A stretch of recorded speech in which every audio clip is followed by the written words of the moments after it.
నిర్మల్ జిల్లా ఖానాపూర్ పట్టణ కేంద్రంలోని సుభాష్ నగర్ కాలనీలో పోలీసుల కార్డన్ సర్చ్ చేశారు. ఇందులో ఎలాంటి అనుమతి పత్రాలు లేని 41 ద్విచక్ర వాహనములు, 6 ఆటోలు, 3 కార్లు, ఒక టాటా మ్యాజిక్ లను సీజ్ చేశారు. కార్డన్ సర్చ్ లో పాల్గొన్న 50 మంది పోలీస్ సిబ్బందులు కాలనీ వాసులతో మాట్లాడి ఎవరైనా కొత్త వ్యక్తులు కనబడితే పోలీసులకు సమాచారం ఇవ్వాలని కోరారు. నేరాలు అదుపు చేయడానికి ఎస్పీ గారి ఆదేశాల మేరకు కార్డన్ సర్చ్ చేశామని ఖానాపూర్ సిఐ సైదారావు అన్నారు. ఖానాపూర్లోని సుభాష్ నగర్లో గౌరవనీయులైనటువంటి మా నిర్మల్ ఎస్పీ గారి ఆదేశాల మేరకు కమ్యూనిటీ కాంటాక్ట్ ప్రోగ్రామ్ చేయడం జరిగింది.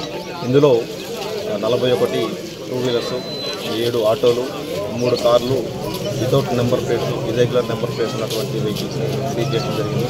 వీటన్నింటినీ కూడా ప్రాపర్గా వెహికల్ డాక్యుమెంటేషన్ చూసిన తర్వాతకి దానిపైన యాక్షన్ తీసుకోవడం జరుగుతుంది.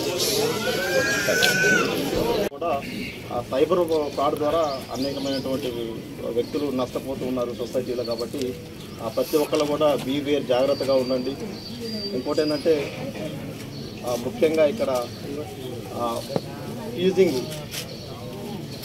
టీజింగ్ అనేటువంటిది కూడా జరగదు. ఎక్కడైనా సరే స్త్రీలపైన అఘాయిత్యాలు జరిగినప్పుడు మాకు వెంటనే కాల్ చేసి చెప్పండి. ఇంకోటి ఏంటంటే బైక్ తిరిగి వచ్చినప్పుడు కూడా మన గమ్యాన్ని ముగించుకొని ఇంటికి వచ్చినప్పుడు కూడా అదేవిధంగా రావాలని కోరుకుంటున్నాం. కాబట్టి ప్రతి ఒక్కళ్ళు కూడా ఖచ్చితంగా ఇది మన బాధ్యతగా గుర్తిరిగి